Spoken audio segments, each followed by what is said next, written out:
Mož v lisicah, potem ko svojo ženo odpelje v bolnišnico in nato laže znova in znova.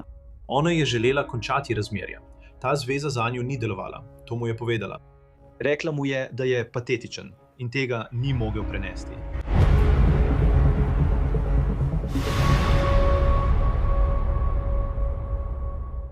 Dobrodošli na Law and Crime, sem Angelette Levy.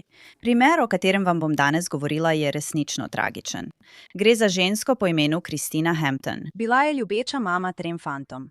Bila je medicinska sestra in prostovoljna trenerka. Njena družina jo je opisala kot prijazno, radovedno in polno življenja, ter kot osebo, zaradi katere so se vsi počutili opažene in cenjene. Kristinino življenje sta njej in njenim otrokom oktobra lani vzela moški, ki je prisegel, da jo bo ljubil in cenil. Christina Hampton se je leta 2012 poročila s Cliftonom Hamptonom. Clifton že v srečnejših časih na svoj TikTok račun objavil veliko njunih fotografij.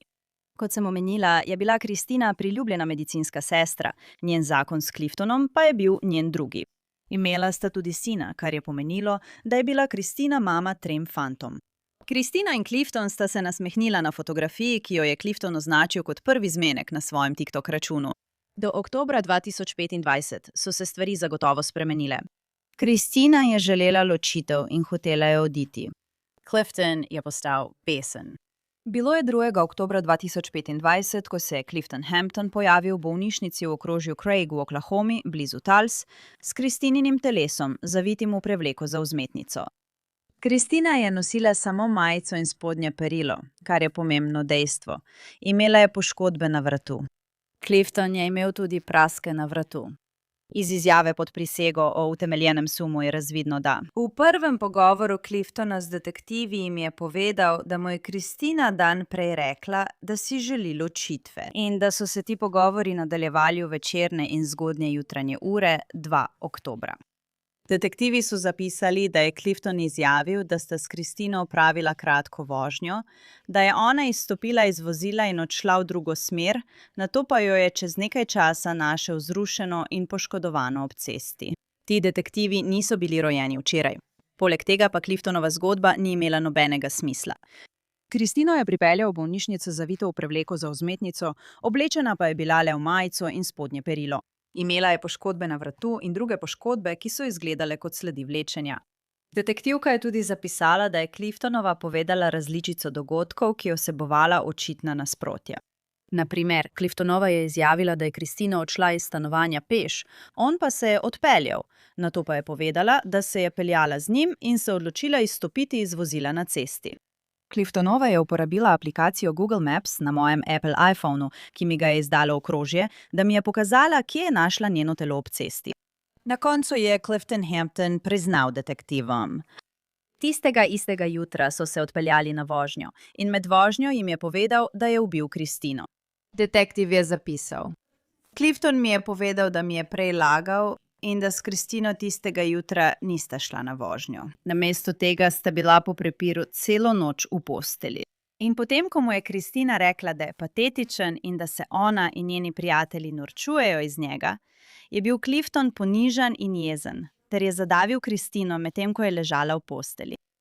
Clifton je stal poleg postelje, ko se je to zgodilo. Nadalje je izjavil, da se je zavedel, da je šel predaleč in da je imela srčni utrip, ko je začel njeno telo poskušati odnesti do vozila, da bi jo odpeljal v bolnišnico. Clifton je nato opisal, kako je moral Christino odvleči do vozila in da je zaradi tega utrpela poškodbe na nosu. Poslušajmo šerifa. Ko je poskušal premakniti telo z enega mesta na drugo. Te rane so nastale po njeni smrti, kar je bilo tam opaženo. Veš kaj, dobri pokazatelji so bili tam, na katere sem mislil. Dejstvo, da so nekateri izmed prvih ljudi na kraju dogodka lahko videli sledi v rosi, ki so bile dejansko od vozička, ki ga je uporabil za premikanje trupla. Veš, po uradni zdaj v kazni prejšnji teden. Naši preiskovalci so lahko odgovorili na nekaj zelo, zelo težkih vprašanj, na katera je družina želela odgovore. Veš, želeli so vedeti, stvari, ki so pripeljale do tega, Želeli so mir v duši, da bi vedeli, da morda njihov ljubljeni ni trpel toliko, kot so mislili. Še vedno je precej vznemirjajoče poskušati to razložiti z besedami. Clifton Hampton je detektivom tudi povedal, da je dal roko okoli Kristininega vratu, da bi jo utišal. To je Clifton Hampton storil materi svojega sina in mačehi svojih drugih otrok. Christina Hampton je umrla kot žrtev nasilja v družini. Kot mnoge ženske je bila ubita, ker je želela oditi, in prav odhod je lahko najnevarnejši čas za žensko, ki želi zapustiti zvezo. Clifton Hampton je bil pridržan v okrožnem zaporu Rogers zaradi ene obtožbe za umor. Zdaj je priznal krivdo za umor Christine in preostanek življenja bo preživel v zaporu. Žal so 3 Kristinini sinovi ostali brez matere. Kristina si je želela izstopiti iz tega zakona in človek se vpraša, ali so bili kakšni opozorilni znaki. Pregled Cliftonovih družbenih omrežij je pokazal, da je Kristino postavljal na piedestal. Ljubilo jo je veliko ljudi, njeni sinovi, družina, prijatelji in sodelavci. In bil je ta res nenavaden zapis iz aprila 2025, kjer je napisal: "Prideš noter, ujameš ženo sredi grizljanja in se ustavi kot rakun, ki ga ujameš pri smeteh. Drobtine povsod." Poskuša se obnašati sproščeno, a je v rjuhah pravo prizorišče zločina, polno drobtin krekerjev. Samo stojiš tam in si misliš, resno? Tako izgleda izdaja. Clifton je morda mislil, da je to šala, ampak v resnici zveni zelo srhljivo in nadzorujoče. Da bi razpravljali o tem izjemno vznemirjajočem primeru, Želim povabiti Matta Ballarda. On je okrožni tožilec za okrožje Rogers, prav tako zastopa tamkajšnje 12. okrožje v Oklahomi, ki vključuje tudi druga okrožja. Matt, najlepša hvala, da ste prišli in se pogovorili o tem izjemno žalostnem in tragičnem primeru. seveda, imate prav. To je tragičen primer. Hkrati pa želim, da ljudje vedo, kaj se je zgodilo. In na koncu si žrtev v tem primeru zasluži priznanje. In zato rad naredim vse, kar lahko, da ohranim spomin na Christino Hampton in da ta spomin živi naprej. To z veseljem naredim. Prej v podkastu smo malo govorili o Kristini in o njej smo brali v njenem osmrtnici, ampak bila je res predana mama. Veš, zdi se, da ni nikoli zamudila nobene tekme svojih otrok. Pomagala je pri treniranju na šoli, mislim, njeni sinovi, njena družina, in bila je medicinska sestra. Mislim, vsi morajo biti pretreseni zaradi tega, Matt. Skupnost je bila zaradi tega pretresena. Mislim, bila je tako pomemben del skupnosti, saj je bila del tiste ekipe ameriškega nogometa. Mislim, v Oklahomi je ameriški nogomet zelo pomemben. In potem, ko se je to zgodilo, so odpovedali tekmo, ker je bila ekipa preveč pretresena, da bi lahko igrala naprej. Bila je tako pomemben del tiste ekipe, tiste skupnosti, tistih otrok, da niso mogli niti nadaljevati z igro. In to prizadelo vsi se še vedno pobirajo potem. To je močno vplivalo na vse. In 3 fantje, mislim, njeni sinovi so zdaj, veste, vsaj najmlajši je brez matere in očeta. Potem pa sta tudi 2 starejša fanta brez matere. Mislim, to je preprosto tako nesmiselno in je težko verjeti. To je tako tragična izguba, mislim, ne morem si predstavljati. Imaš prav, mislim, zgubiš svojo mamo, ni je več. In potem je za to odgovoren tvoj oče. Mislim, to je res nepojmljiva situacija, da je nekdo, ki ga imaš rad, odgovoren za tako dejanje. In kot posledica tega zgubiš oba starša. To je res tako nesmiselna tragedija. To je popolnoma grozljiv zločin in presega razumevanje. Res je tako. Želim se vrniti k 2. oktobru leta 2025. Šerifovi pomočniki v okrožju Rogers in detektivi prejmejo klic, da je Christina Hampton bila odpeljana v bolnišnico s strani njenega moža, Cliftona Hamptona. In odpeljana je bila v bolnišnico v 2. okrožju. In nekaj ni v redu, nekaj ni v redu. V bolnišnico so jo pripeljali v prevleki za vzmetnico. Ni poklical številke 911. Zavita je v podlogo za vzmetnico in očitno ima sledi na vratu. In ona ima še druge poškodbe, on pa ima praske na vratu.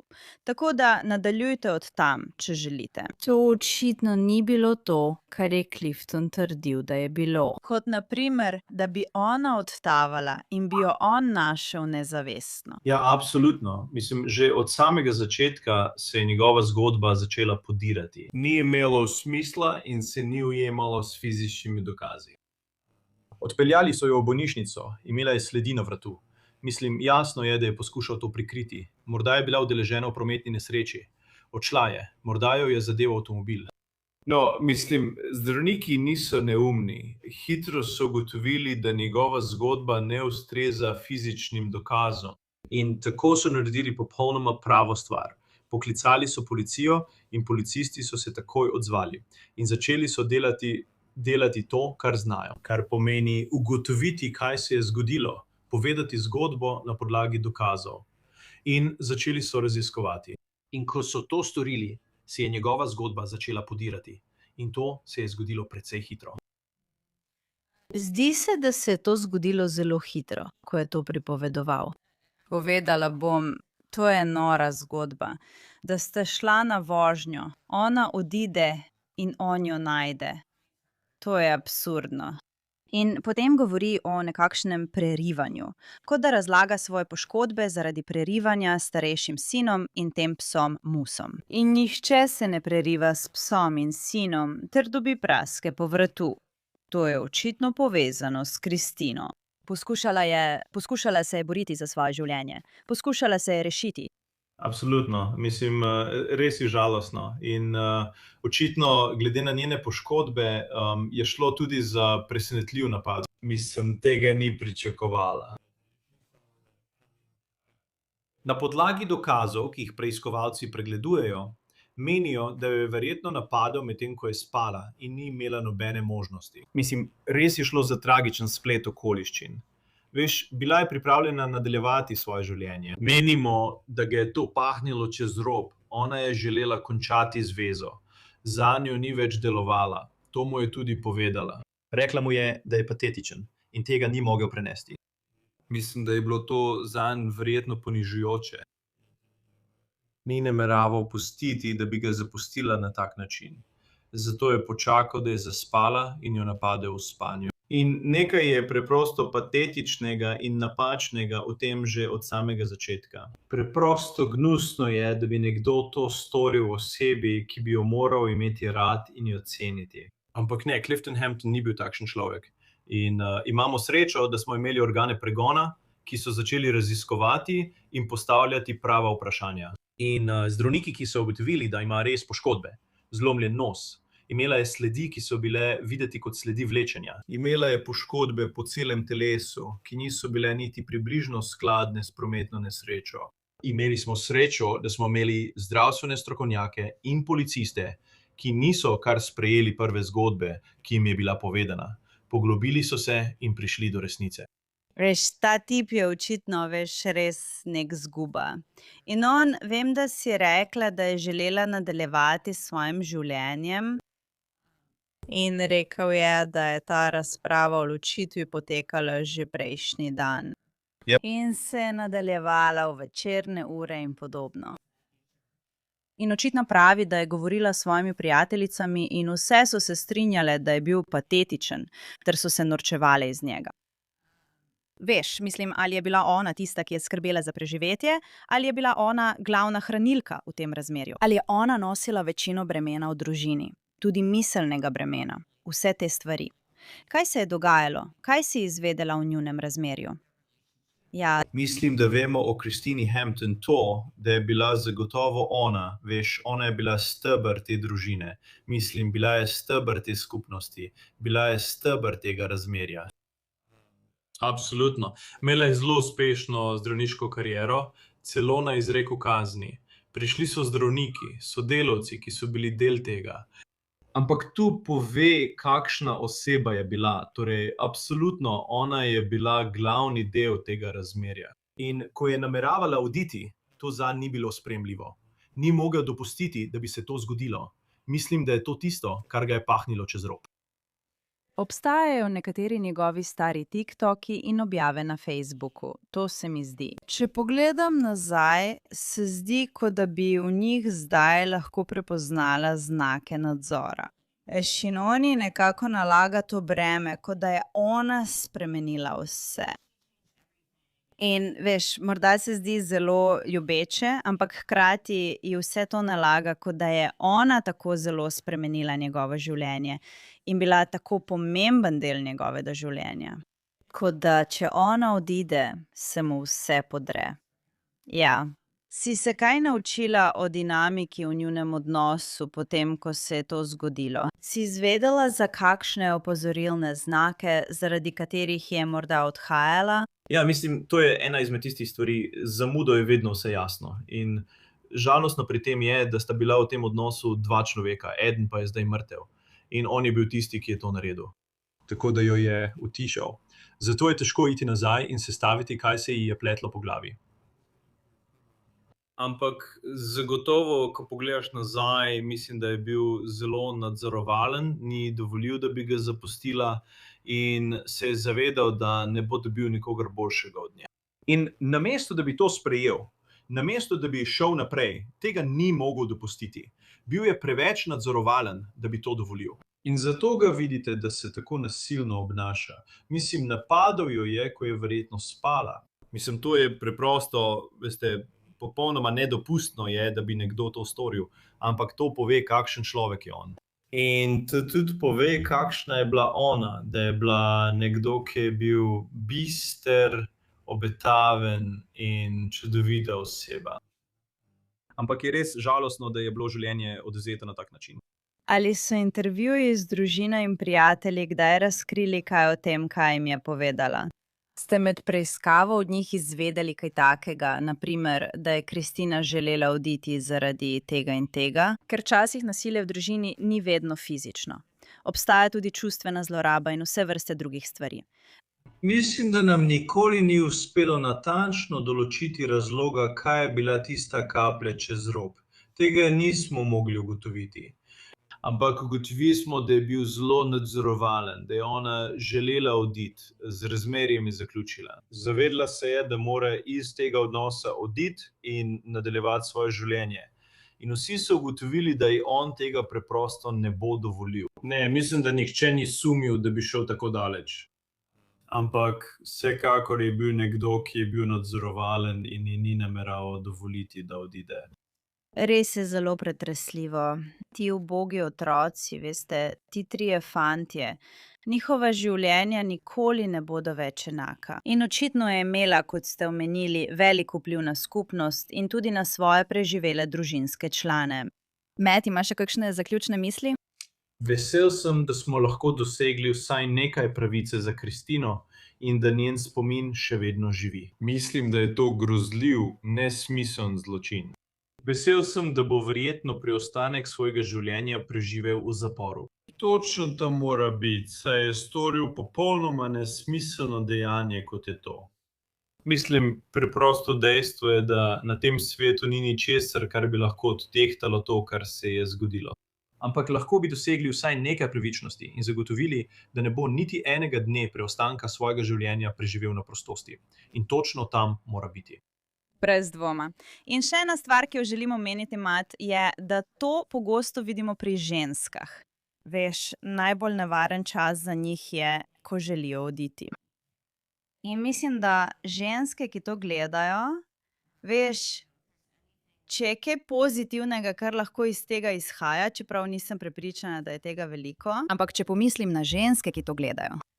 Če boste odšle in želite oditi, imejte načrt, morda imejte načrt. In če boste rekli, da odhajate, morda ne bodite v bližini te osebe, potem ko to poveste. Ali pa veste, mislim, da obstajajo morda nekateri ukrepi, ki jih lahko sprejmete, če načrtujete odhod, da se zaščitite, ker preprosto ne veste, kaj se bo zgodilo. Popolnoma imate prav. In mislim, da je res narobe, da sploh moramo imeti tak pogovor. Mislim, veste, Kristina je imela popolno pravico, da odide. Mislim, ni bilo treba ostati z nekom, ki je bil nadzorujoč in ni ustrezal temu, kar je bila ona. Imela je popolno pravico do tega. In žalostno je, da moramo imeti tak pogovor, ampak imate prav. Mislim, to bi povedal svojim otrokom, to bi povedal skupnosti. Imejte načrt, ampak vsekakor, veste, imate pravico to storiti. In res si želim, da bi bila Kristina še vedno v naši skupnosti. Ja, res je grozno. Matt Ballard, okrožni tožilec okrožja Rogers. Najlepša hvala, da ste se mi pridružili. Zelo cenim to. Seveda, hvala vam. Lepo se je bilo pogovarjati z vami. Še enkrat, Clifton Hampton bo preostanek svojega življenja preživel v zaporu zaradi umora Kristine. Če imate vi ali kdo, ki ga poznate, skrbi glede nasilja v družini, obstaja pomoč. Pokličite 1800 799 SAFE. In to je vse za to epizodo Law & Crime. Sem Anželet Levi, najlepša hvala, da ste bili z mano. Se vidimo tukaj naslednjič.